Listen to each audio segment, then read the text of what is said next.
Okay, good morning, everyone. Thanks for joining us today. This webinar organized together with the Center for Development Studies and the Center for Business, Organization and Society at the University of Bath. This webinar is also organized to go together with the special issue in the journal Sustainability that we're organizing around the topic that Jem will be addressing today, system-wide disruption of organization for sustainability. And what we're looking for here is really for contributors to bring in new ideas for change, to move from mitigation to adaptation, and changes that are needed at the organizational level in terms of corporate governance, but also in markets, economies, society, more widely production processes, but also ways that need to be taken into account for nonlinear environmental changes. So we really welcome authors and researchers from different disciplines across sciences, broadly speaking, to contribute and bring a paper that will, while bringing rigor, academic rigor and robustness in their findings, also have some ideas about how to mitigate and manage the problem that you're discussing in your own field of expertise. So the purpose of this special issue, and the link is in the chat function, is to help authors to bring these creative ideas to light. So inviting us to think and reflect on what changes are needed and bring new ideas to light. Which is why Professor Jem Bendell here is our main contributor in helping us to think and reflect on his really famous 4 R's: resilience, relinquishment, restoration, and reconciliation that he will be talking about today. What can the deep adaptation agenda bring in terms of bringing new ideas to light in that transition towards adaptation? Professor Jem Bendell is Professor of Sustainability, Leadership, and founder of the Institutes for Leadership and Sustainability at the University of Cumbria, as well as being the founder of the Deep Adaptation Forum. So Jem has really over 20 years of experience in sustainable business and finance, and diverse roles such as researcher, educator, advisor, and entrepreneurs, working with various international agencies, the UN, the WWF, and was co-author of the Sharing Economy report at the World Economic Forum. So really over 25 years experience in terms of supporting carbon cuts, and in terms of bringing and trying to articulate a deep adaptation approach to think creatively and to engage in positive change.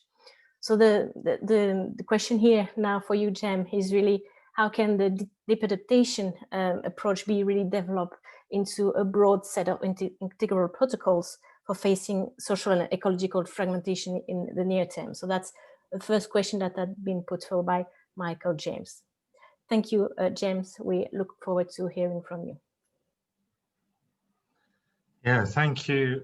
Thank you, Aurelie, for the invitation, and to your colleagues. It's good to see also it's an interdisciplinary event today, and also good that you've thrown the virtual doors open.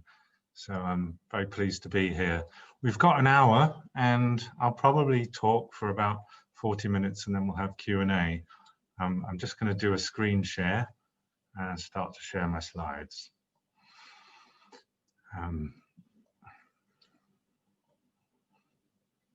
So yeah, the title of my talk today is Sustainability, Climate and Deep Adaptation.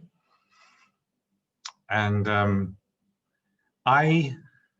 it was July 2018 when the University of Cumbria published the Deep Adaptation paper, which went viral and like 1 million downloads, and which therefore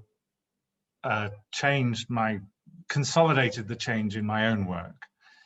And I have recently, just this year, really tried to make connections back to my previous work in management and leadership and corporate sustainability. And it's been difficult. I've given a few lectures at business schools on management degrees where just as a standalone rather than a whole course on this. And I found that when we got to the point of questions, people were still asking me from a paradigm of normality, where you assume that society as we know it continues, assume capitalism continues, assume notions of organizations and professionalism and identity and progress, that it all just somehow continues. And then I realized that to engage this topic properly, you can't skip straight ahead. You need to actually be invited to look again at what the latest science is with climate and its impacts on societies, and ask yourself, well, what if some of these, if not worst case, but bad case scenarios are coming true and coming true in our own lives?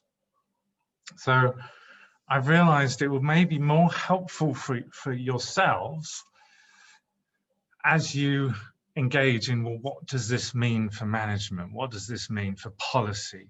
What does this mean for economics? You know, to actually consider the full depth and scale of the critique that deep adaptation is connected to. So what I'm going to do is start with that. So I'm going to talk also about my relationship to this topic. Just check in on what we mean by sustainability and how it was the framework for most of my professional career until the last couple of years. Discuss some science on the climate and the emotional impacts from that. Then introduce deep adaptation, the idea and the frameworks, and how it is to be with that. And then discuss the implications for organizations, and then invite your questions, mostly on that final part, as we sort of sense into what this might mean for people in their professional lives. But yeah, just to tell you right from the start, I have been an environmentalist. I first started calling myself an environmentalist in 1988. And that was when in the UK, environmental awareness reached a peak. The Green Party did really well in the elections that year. Tropical deforestation was in the media a lot. And I maintained that interest. I started to become very aware of anti-roads protests. And I thought back to this earlier this year when I was writing my mum a letter because I wasn't going to be able to see her on Mother's Day. And I was thinking about, well, it would be lovely to just check in on, well, what do I remember of things which are sort of formative in my life? And I remember that my mum took me and my grandmum to go and protest at Twyford Down against road building in southern England in 1991. This is a picture I found on the web. I think it's from 1992. It's a Friends of the Earth demo. You can see, I mean, Friends of the Earth were there earlier, but obviously at this point in time, the road has been well and truly started.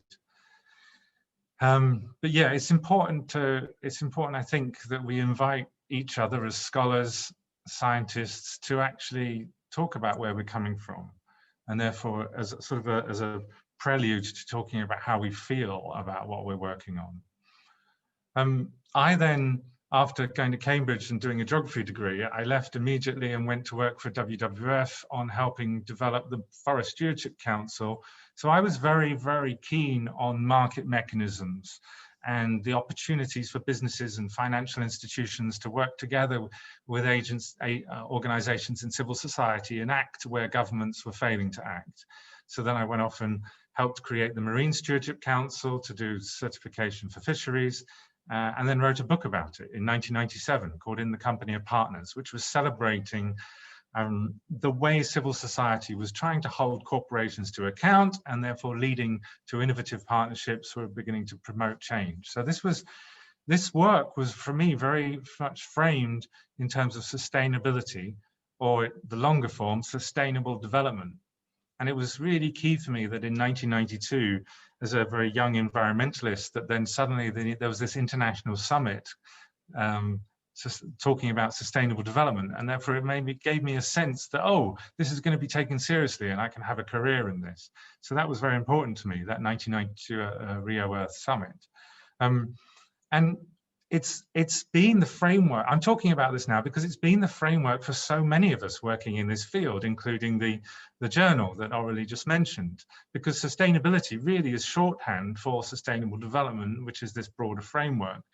The original definition is there, which most people know, but the way the UK government and most other governments of the world interpreted it was to then flip the economic issue into growth. And okay, some NGOs would like to talk a bit more about aspirations and not be so growth-centric or economic-centric, but generally sustainable development has been about trying to not only balance but also integrate social, environmental and economic concerns, where often the economic one has been a non-negotiable. And what is interesting in that is that actually there's a very different way of looking about the relationship between economy, society and the environment that sustainable development paradigm or ideology has invited us away from. And that's where everything fits within the environment. And okay, even within the sustainable development framework, you do have these debates. You have the sort of the technocratic, technocentric, reformist view, which believes that we can decouple growth and, from environmental destruction. And you also have the deeper green view. So, but still, it's within this framework of believing that you can somehow meet social, environmental, and economic objectives at the same time, and that in some way we will progress. There's an assumption of progress within the sustainable development paradigm. So it's actually wedded to modernity. And that also therefore means that it's part of our identity as citizens and scholars within modern societies to actually think about, we need this mental construct for our worldview and for our sense of who we are. And that's why it's very troubling when that's shaken or challenged. And that's why many people are reacting badly as it is shaken and challenged. So sustainability is like a secular summary, really. That's what it's become, of all kinds of concerns, cultural, environmental, economic, ethical. And as such, it's been a very interesting, lively meeting place of ideas. But I think it is also dangerous that it suggests, the implication is that what is normal now can be maintained rather than urgently replaced. And if we just look at emissions of fossil fuels and land use emissions from fossil fuels and land use change since 1850, this is a diagram, a graph that climatologist Wolfgang Nohr put together. He shows that it's roughly an exponential curve of about 1.65% increase of total emissions a year, no matter what has been done within the framework of sustainability and sustainable development. So he's quite provocatively put a bunch of all the different sort of highlights in climate international policy there. I think one of the biggest statistics, which is basically a total condemnation, like it's a verdict on sustainable development, is that since that Rio Earth Summit in 1992, 60% of all anthropogenic carbon emissions have been produced. So it's not been working. And I'm not inviting blame or suggesting blame there. I'm just inviting us to recognize that it's not working. And so, yeah, in 2017, I took a year off university to start looking again at the climate science because I was starting to doubt what was happening. And yeah, I read papers to find out that permafrost was melting at a rate 70 years faster than had been predicted just a few years ago. I realized that the Intergovernmental Panel on Climate Change had been very much underreporting the nature of the risk we face. And there were new papers coming out, for example, one in 2019 estimating we could lose Arctic summer ice by 2030. That's even beginning to look a bit conservative now. And I read studies that suggested, for example, one climatologist who's quite senior in the UK calculated that if we lose Arctic ice all year round, the loss of that reflective effect from the ice means that the warming could be 50%, equivalent to 50% of all anthropogenic carbon emissions ever, which puts us way through the 2-degree barrier, and therefore suggests we would see very destructive levels of warming.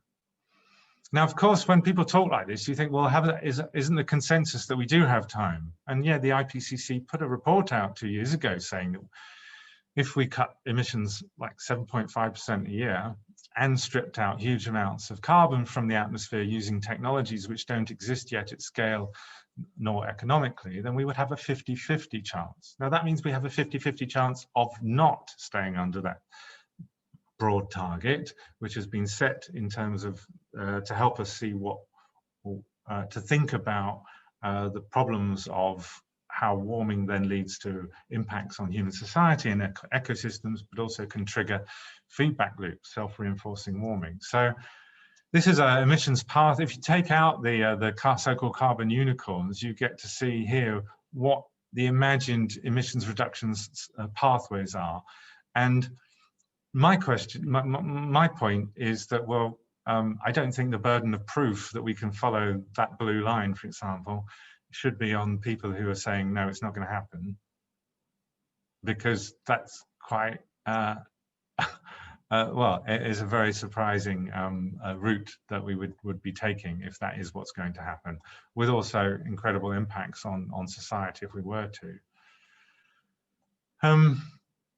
And when climatologists come out and say such things, they're quite quickly shut down. So there was a paper out recently which used a simplistic model called the Eskimo model that said even if we stopped all carbon emissions now, the heating effect would mean that we would blast through the 2-degree barrier anyway.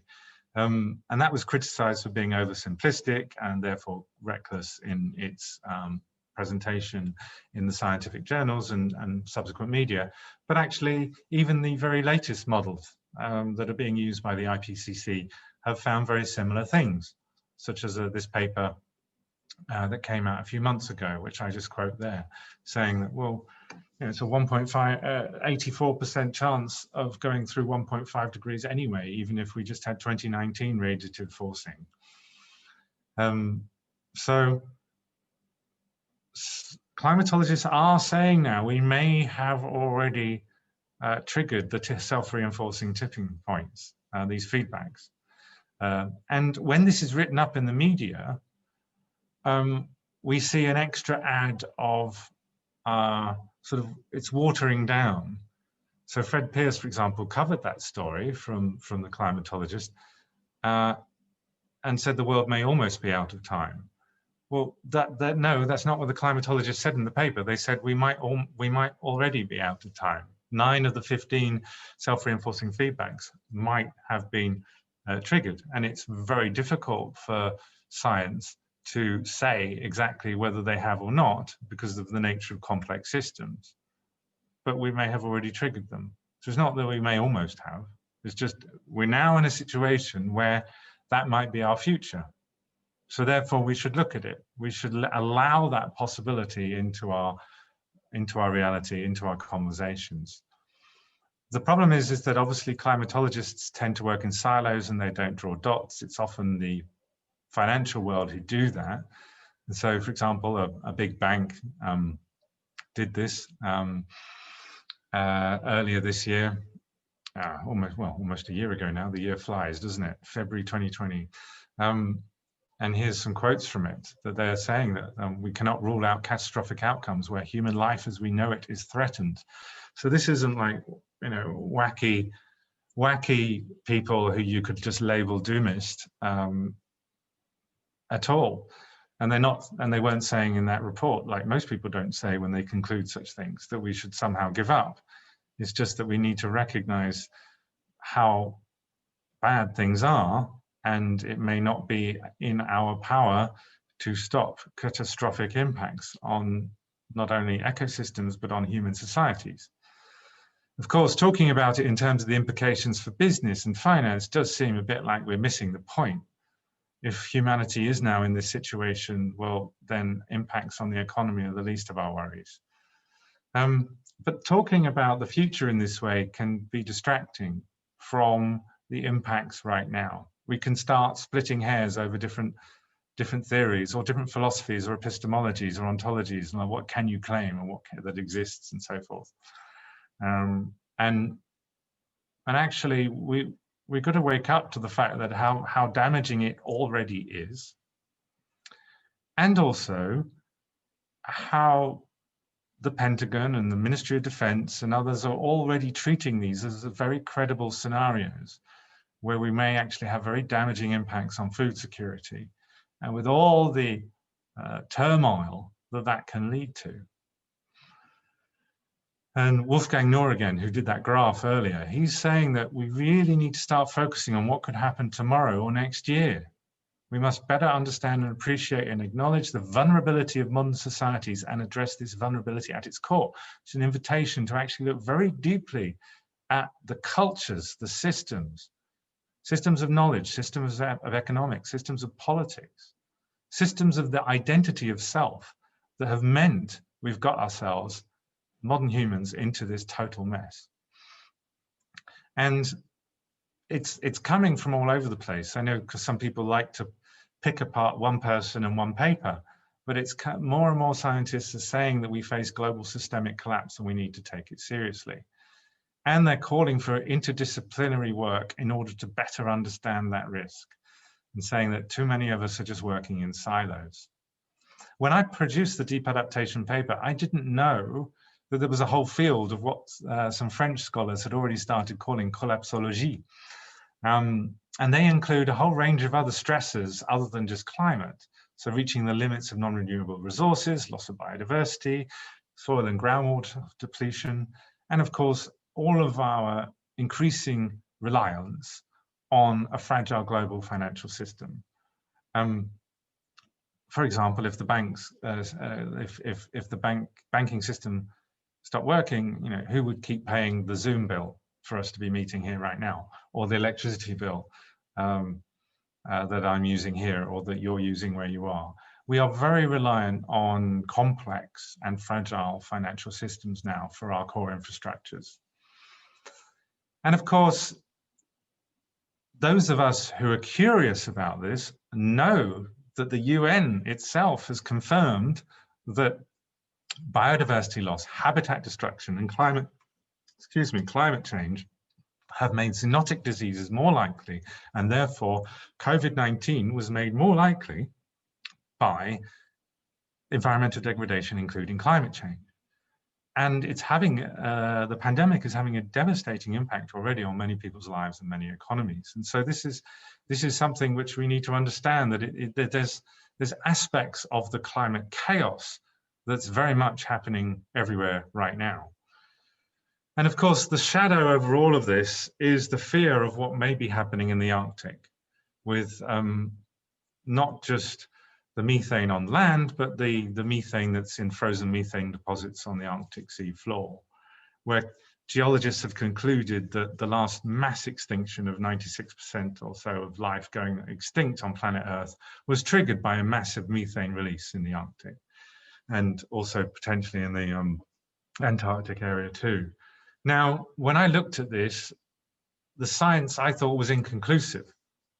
So that's not reassuring. Some people think, oh, it's inconclusive, therefore it's uncertain, therefore it's somehow reassuring.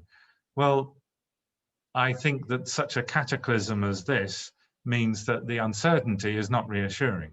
And it really invites us to look at it and keep our eye on the latest science and the latest measurements. So for example, at the end of October, when scientists on a ship in the Arctic said that they have measured methane release just off the coast of Siberia, that was unprecedented in their experience, in their careers. It got reported, but it was immediately shot down and dismissed by many top climatologists working, so that the head of NASA or some of the most famous people who are sort of advocates and climatologists. And for me, I thought, well, this is really concerning. We need to double check this information very quickly. Obviously, we need to wait for peer review, but this is a matter of existential risk for humanity. So we should immediately be mobilizing people to go up there and have more tests and measurements, and also allow this into our conversations. But of course, we don't want to do that. You know, if you allow yourself to consider that it's too late to prevent catastrophic climate change, you know, what might happen for you? And this was my question to myself. And for years, I had that question in me subconsciously, and I was worried that I would fall into despair,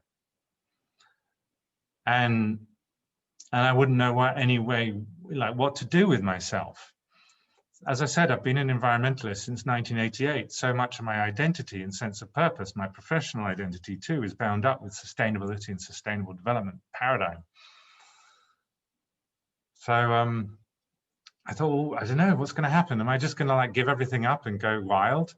Am I going to descend into depression? Might I become more strategic, or maybe no, maybe more bold? Maybe something else might happen and I could discover a new me in the pit of despair. I could question assumptions of self. And so obviously you can't let despair do its positive disintegration of identity if you're like only going in there wanting a life raft to get out of it.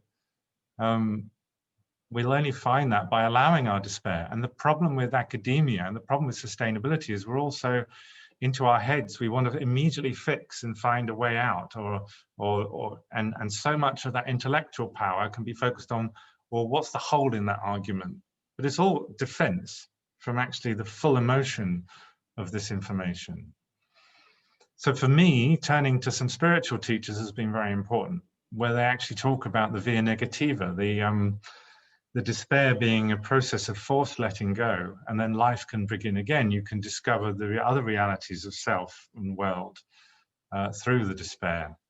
And in my case, I decided to write a paper, and I'm not quite sure why. It was a bit of my, and also to hold myself to account in future, not let myself go back to the old stories. And it went viral. And I ended up speaking at the launch the International Rebellion of Extinction Rebellion, speaking in front of the Pink Boat of Truth. I had never imagined that people would react to a growing sense of catastrophe and their own despair by deciding that they would prioritize it enough to go and get arrested through non-violent direct action. But that's also shown me you don't know what's possible before you allow something in yourself and start talking about it. So the Deep Adaptation framework, I offered it as a way to help people talk about this. And it's based on the premise, it's for people who think that societal collapse is likely or inevitable or has already begun in most societies around the world. But who want to stay engaged, that they want to reduce harm, save what we can, try and find some meaning and joy in the process.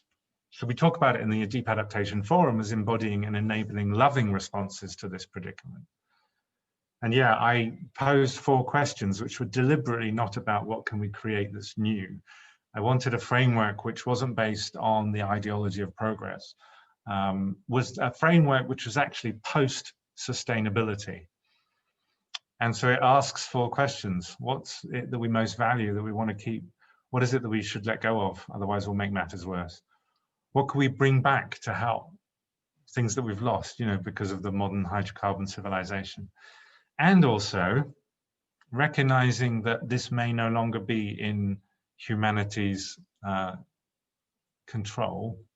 And therefore, we shouldn't avoid questions of impermanence and death. So our mortality and those of others we love and everyone and anyone who would remember us. With all that in mind, well, with what and with whom could I make peace with? So that was the framework. And I've decided to talk to you about this for 25 minutes to begin with this, because I think it's not primarily an academic topic, let alone a topic of management and organization. And I think it would be a form of denial to dive straight into a discussion of how it fits with, development studies or management studies. I think instead it's important to allow this perspective of what if this is our situation? to sink in and allow the associated emotions and support each other with that. And then think, well, what's most important? What is it I most value right now? And it may be that you decide to quit what you're doing. You quit academia, you quit your PhD, you quit your job. It might be.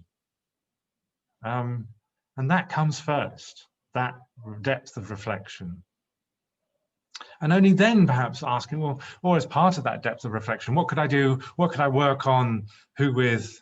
And how do I want to live? How do I want to spend my time?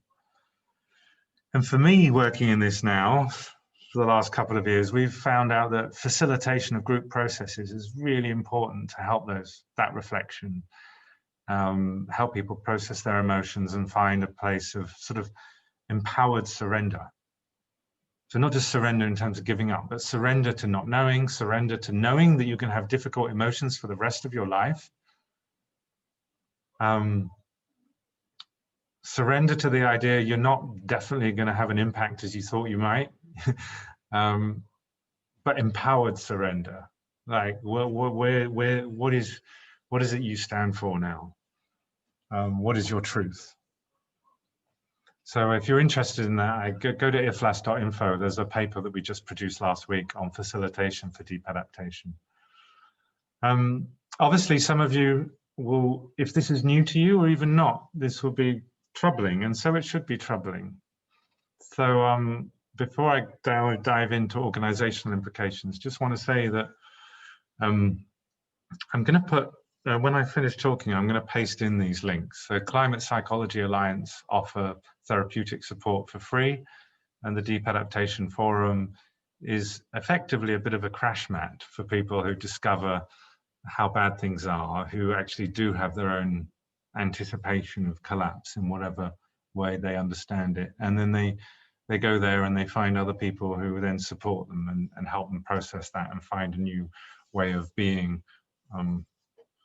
okay in the world. And in many cases, like half cases, the people who did a survey with us said they're actually leading in ways they hadn't before in their community or in their organization. And so also I recommend you don't just avoid the emotions in your work together in Bath University. Implications for organizations, what you thought I was going to talk about. So let's do a little bit of that before the Q&A. So yeah, mainstream adaptation, as already mentioned, it's been around quite a long time. I mean, and a study done in 2013, just looking at one sector, higher education, found all sorts of things, you know, burying power lines to avoid storm damage, purchasing emergency generators because of storm damage possibilities, looking at local water provision, readying buildings for extreme temperatures and precipitation, wind, storm, landscape management with focus on flooding and heat, emergency measures plans, you know, how to manage volunteers in crises situations, disasters, how to keep key facilities going, also how you might use your buildings to offer community refuge for people in the local area, all sorts of stuff being worked on for quite some time and is all good stuff to do. Also, what's really interesting to note is there's been a shift over the last couple of years into beginning to look at this in terms of the employer's responsibility. There's an extended notion of employer responsibility for health and safety. So people are like trade unions at the international level and also at the ILO, the International Labour Organization, they're articulating this notion of an employer responsibility to provide a climate safe working environment. And that seems to be really clear if you're thinking about people picking tea in the fields, for example, or working in factories where they're exposed to extreme heat. But it can be a much broader concept as we begin to look at the levels of disruption that are coming to every society everywhere over the coming years. So just to say, the teams in organizations that are working on adaptation, where they exist, and in most organizations they don't, but where they exist, they are multifunctional, but they're not strategic. You know, you'll have the buildings and estates management. You'll have business continuity and risk and supply chain risk and so forth people there. You'll have health and safety. You might have the sustainability and corporate responsibility people, but you generally don't have the strategy people, the heads of the whole organization or the finance department. And so, yeah, people working in this field are reporting they experience being siloed, and they can only work on minor changes, adjustments to buildings, not strategic questions such as the purpose of an organization if you're anticipating societal disruption and collapse in your own community in the next 10 years. Yeah, so it's often got a lot of people involved in the technical side rather than the softer skills as well. And so they're not being empowered to help the organization or their staff rethink, well, what is it that we want to be working on if this instability is coming to our country and our community, let alone our organization. So I want to offer in my last few minutes some tentative suggestions for managers beginning to anticipate this trouble ahead. First is kind realism, which is to recognize, and when I say kind realism, it's because it's to avoid this idea that, oh, we are FUCK'd, and therefore, sod it, I don't care. But actually, there's another kind of realism, which is, we're probably not going to fix this. Harm is coming. But unless we are blinded by the ideology of progress and our old stories of self, that's an invitation for us to be more radically present to what is and seek to do what we can to reduce harm. And so being human in that way is first and foremost. Being an employee and whatever really comes second. I mean, this becomes a matter of life and death. And so, yeah, we should question everything and show up at work caring for each other as humans and as people with relatives at home, and all of us facing this very disturbing future. So I say that because there's a lack of other places in societies today where people show up in dialogue. Trade unions are being demolished. Church doesn't really play the same role. So our organizational lives are sites of dialogue. And I think it would be good to use them for conversations which just aren't about, oh, how do I kind of pretend that I'm really interested in the bottom line of this organization more than anything else in the world. Climate safety, I mentioned it earlier, it's growing. It's a very useful framework to actually bring adaptation to an organization to say, well, this is the future. There's a growing sense of that the employer has responsibilities. So what kinds of disruption are coming and how can we as an organization help? The third thing is, I call fair influence. At the moment, outrageously, despite corporate sustainability being around for decades, we still see lobbying groups, trade associations, arguing against government intervention to try and promote sustainability or promote adaptation or anything. There's still this redundant neoliberal ideology, and so corporations can't really address this matter very much on their own, and so it's still a question. I published a paper on this. It won Best Paper at Academy of Management 2006, and they called it the political bottom line. And still, I don't see very much being done on this. And the fourth one is the most difficult, not because it's the most wacky, but because people who've ended up in charge have often been very good at talking, I think, tosh around the importance of growth of the organization. And even in our own sector, the higher education, all about growth.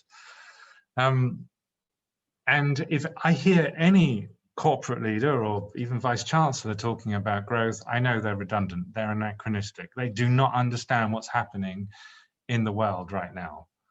We need to find ways of organizations to be staying in business and ourselves imposed without an expansion of the organization or increased profitability of the organization. because we're entering a time of great disruption. So this win-win stuff is nonsense now as well. We need more honesty, and we need climate action and being kind to each other to become the central organizing principle in all of life, including organizations, and to be above profits or dividends or even organizational growth. That's not very easy. And perhaps the biggest acts of leadership will be to ask questions, even if you're feeling nervous in meetings, when you hear the same old story of growth of organizations, growth of market share, and increasing of profits. So what I'd like to do now, very quickly, is take your questions. Well, not take your questions quickly. I think we've got a system for it as well. But what I'm going to do is put a few links into the chat box. I'm just going to stop sharing. And where are we? Chat. Here we go. Thank you, Jem. So this is in the chat box. I've just given you links to the emotional support things I mentioned and the Deep Adaptation Forum. But also, if any of you feel like it, there's a little questionnaire about what are your views on sustainability and on the climate predicament and on deep adaptation. And right at the end, I'll go and have a look and share what you've all said. Aurélie, back to you for questions. Thank you very much, Jem. I think we have one question at the moment in the chat box from Yuko Nakahata, who's a graduate from your university and a member of IFLAS. So what do you suggest to organizations as very first step to solve the climate change issues? Can you share some practical examples?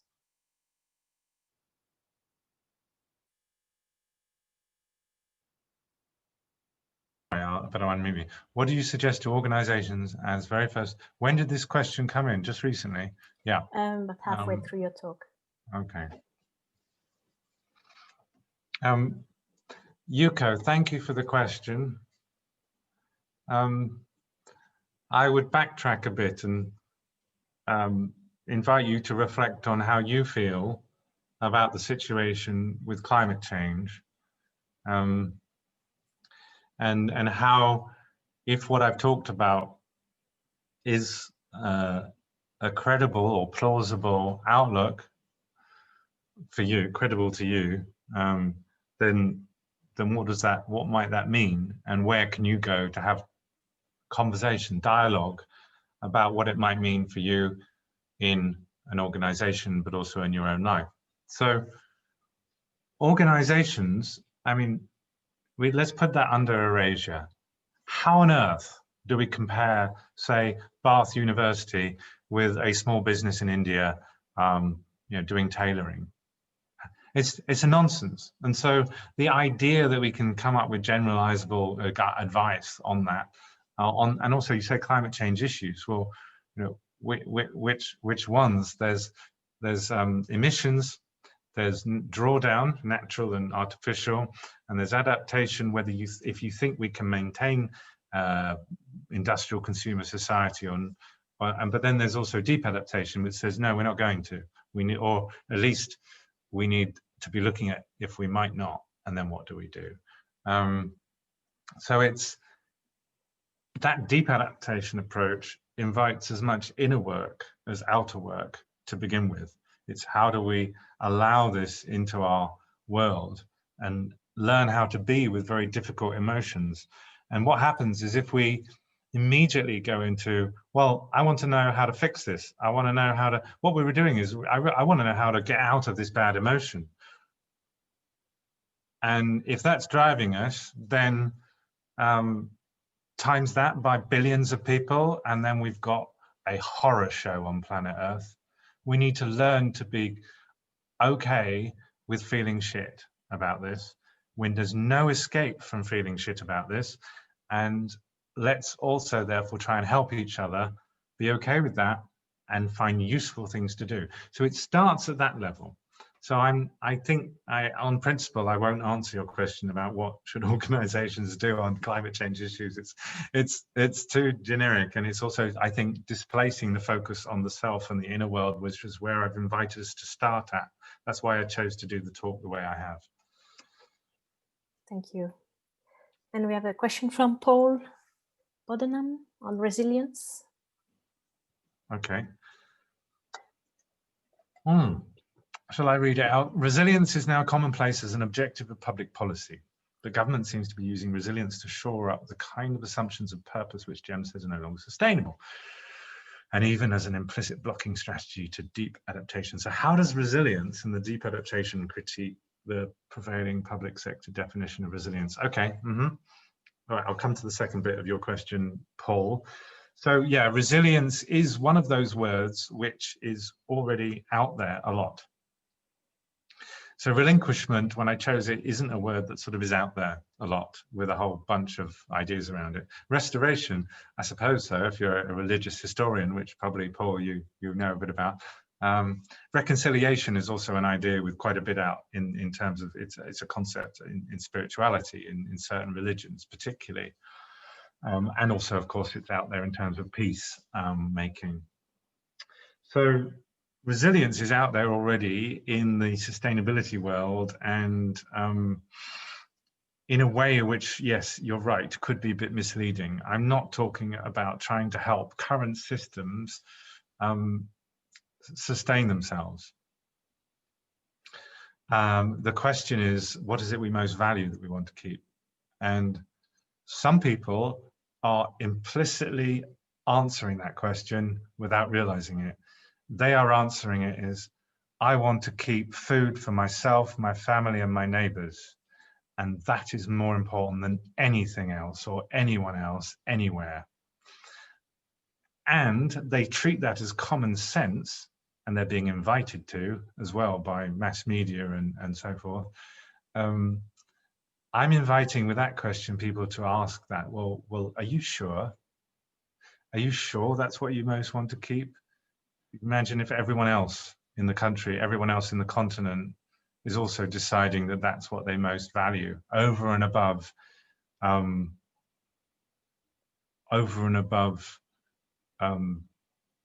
things like,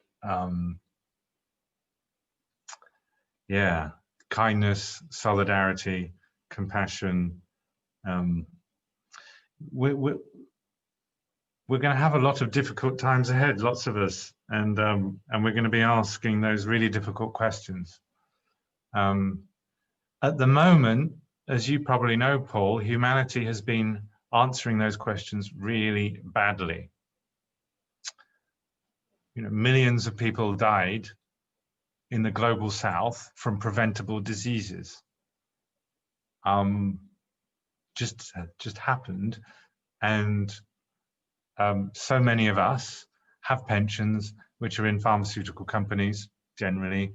So we've benefited from a racist form of globalization and international property law, which has let millions of people die. Now, it's now coming for all of us. It's going to be millions of people, including people who look a bit more like me and you. Yeah, we have been answering that question of what we most value really badly as humanity. And so that's why I'm wanting us to talk about this. If we don't, and if we just let the banks and the militaries of the world in their behind closed doors scenario planning talk about it, then things could become really bad earlier than they might have to. So it's very different. My question of resilience is a question of, well, what is it, as the question is. So I think maybe with COVID and the pandemic response and the disruptions from that, people may be willing to have those conversations about what we most value. Paul, your next quote, what professional purpose do we now have to propose to government employees? Well, it depends where. In some countries, there has been citizenship education in school, which communicate notions of personal sovereignty and human rights, and the legitimacy of government being founded upon that starting point of personal sovereignty. And in such countries, I presume civil servants might be more adept at looking at the current politicians in power and wondering about whether to help them if they consider them to be selves crooks and liars. Now, in many countries, I'm doubting how the civil service will manage the excesses of corruption and stupidity. So my invitation to people in government anywhere who's in the civil service is to tune back into those core principles, because generally we've been lucky in most countries of the world. The core basics of personal sovereignty and freedoms and the meeting of basic needs haven't been in question, and therefore we've been able to tolerate the stupidity and narcissism and schemes of politicians. But now we're getting into really problematic waters, and so it maybe we need some more courage coming from civil servants too. Okay, a question. So you're most welcome to vote on the question that I put forward. That will bring the question up, so we can ask the question in that order. One is from Krista. Krista Bondi is looking at where do we stand here in terms of being in that normal paradigm. We were trying to see with that special issue trying to offer a space for researchers to talk about how we deal with the issues where they are and how they see that from that normal paradigm perspective. So how would you suggest we start asking the right kinds of questions in your view? Thank you, Krista.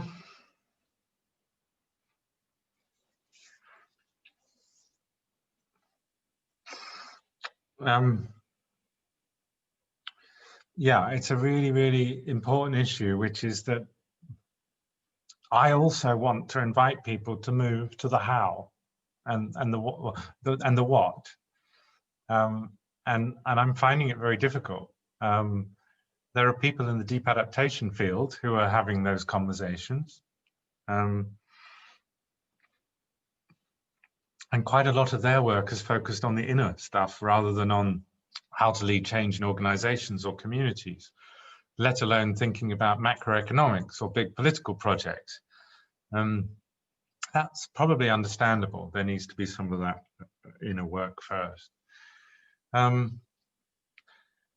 your special issue and for all your work on this, I would invite you to ask people to include first person stuff and ask people to not hide their subjectivity, hide how they're personally struggling with this, or yeah, that would be that would show a different way of approaching this topic, because what happens is otherwise we kind of, you pretend that it's kind of just not so much.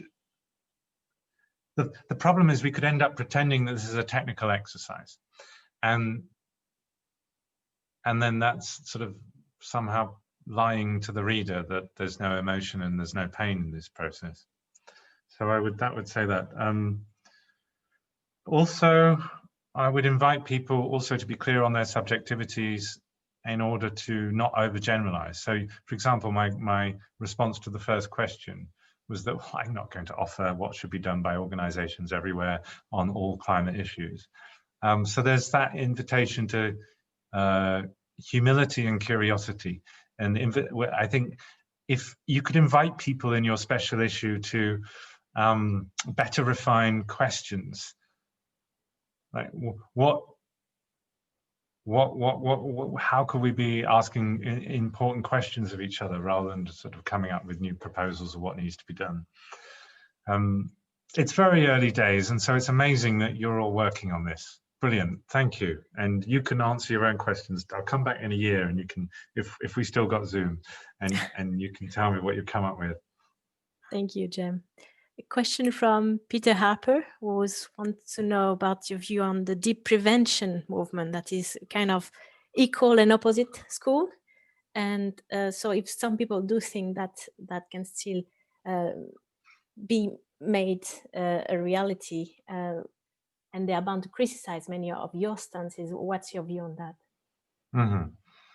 Thank you, Peter. Yeah, deep prevention, why not? Yeah, I often call it about as I talk about bold mitigation. So using the jargon of mitigation, which simply means emissions cuts, and I talk about natural drawdown. So taking carbon out of the atmosphere, but using natural means. The reason I say bold mitigation is because so much has been incremental and not had an aggregate effect on either emissions or atmospheric carbon levels. It's just not worked. So I am very supportive of, and also the surveys that we've done of people who work in the deep adaptation field and who participate in the Deep Adaptation Forum also are very supportive, and not only that, very engaged in efforts towards bold mitigation. So I don't see it as what did you say in your question, Peter? Equal and opposite school. Equal and opposite. So that's just wrong. It's just empirically wrong. We are working, it's a false binary. We're working for reducing harm, slowing societal disruptions, slowing collapse. Some people think that collapse is inevitable. Some people think it's probable. Some people are still hoping we may somehow manage a transition, and therefore it won't, maybe the word collapse is inappropriate. But your question says perhaps something about where your own binary thinking, or the binary thinking that you're seeing in other people who are criticizing deep adaptation. It's not the binary thinking I am experiencing through working with people who anticipate collapse and who are remaining very active on both mitigation and drawdown and exploring what adaptation means. So the problem is, I often see a lot of people who are criticizing an anticipation of collapse, whether it's deep adaptation or collapsology or whatever, falling back on the evasion of certain data and on techno-optimistic fairy tales of negative emissions technologies. And so there's quite a lot of stuff that's been shown that it's not going to work. But we see this. We see, for example, climatologists who signed the Copenhagen diagnosis in 2009. This was the world's top climatologists in 2009, said that unless carbon emissions have peaked and are coming down by 2020, we face catastrophic change. And now a bunch of them are signing up to climate restoration, which is a rebrand of artificial means of taking carbon out of the atmosphere. It's rebranding it by fitting it underneath the broad umbrella of really good things like mangrove forestry and seagrass planting and soil restoration and agroecology, all super amazing, super good things. But now it's all been put under one new nice umbrella. It's kind of like greenwashing negative emissions technologies. Yeah, and I'm sorry, the burden of proof is on them, and the jury's out on that. And so I am saying we also need to talk about possibilities of massive disruption and collapse to civilization, to societies everywhere, including our own. Okay, we'll take a last question. We're reaching the end of the hour from Professor James Kovstek, Director of the Center for Development Studies. How far do you allow yourself to anticipate and explore responses to catastrophic failure based on more violent and authoritarian strategies?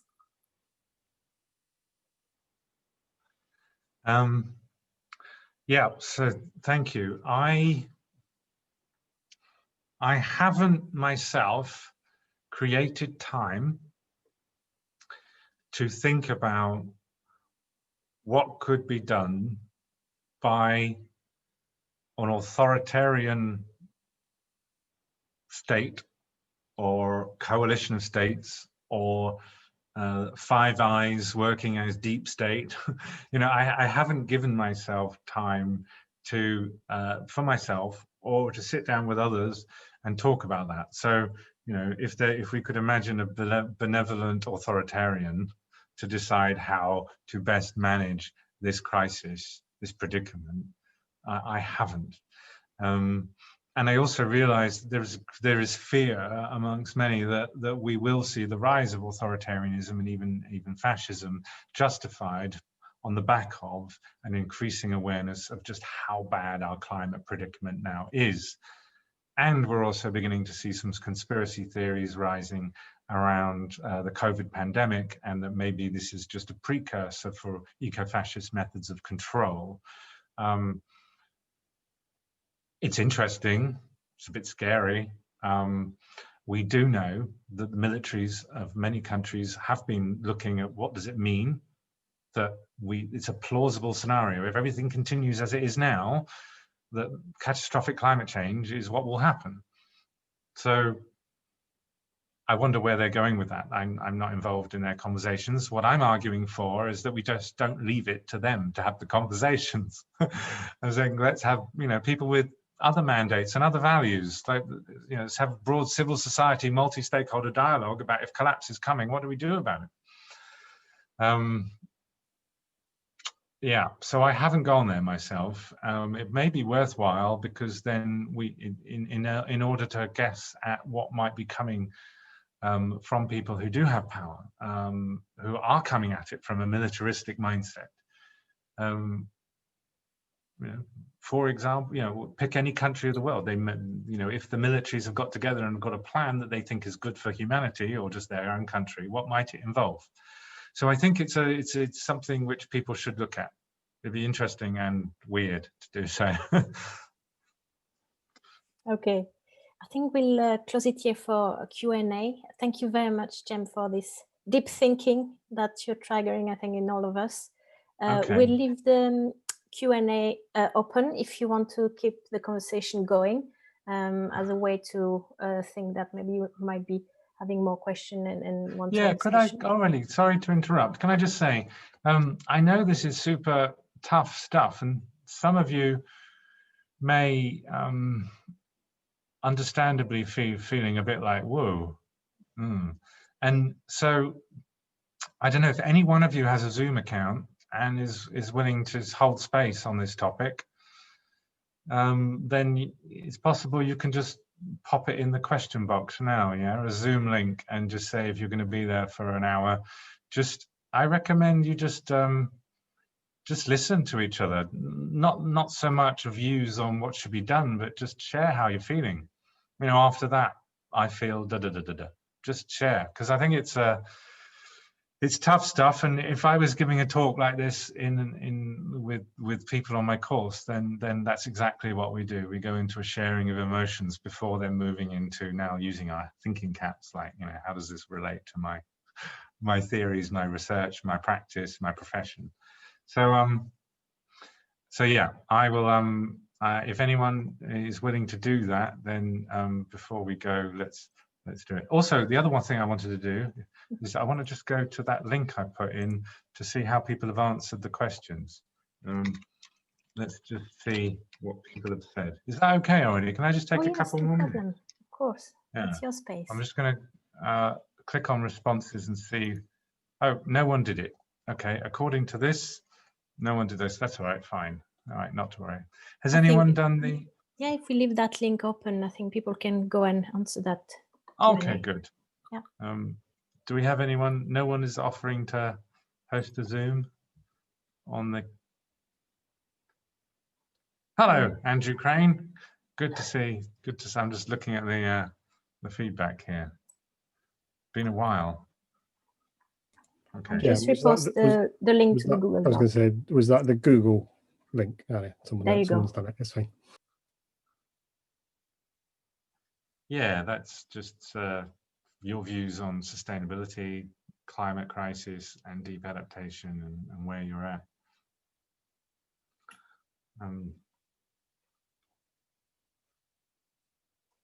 So if there's no Zoom for people to process stuff, then I recommend considering joining the Deep Adaptation forum at deepadaptation.info, and then oh, here we go. Paul Bodenham has offered. Okay, and thank you, Paul. That's what we call leadership in the deep adaptation world. All right, cheers, Paul, and thank you, everyone. Bye-bye. Thank you, Jem.